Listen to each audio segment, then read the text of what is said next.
Vorsätze, heute voll verkatert. Gestern waren da Blumen, heute ist da nur mein Krater. Bin erwachsen, muss mir noch was anhören von meinem Vater. Goldplatten an der Wand und sich fühlen wie ein Versager.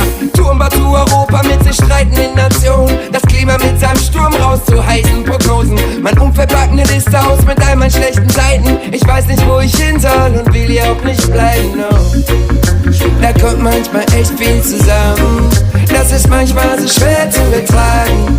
Aber heute steh ich auf und ergreif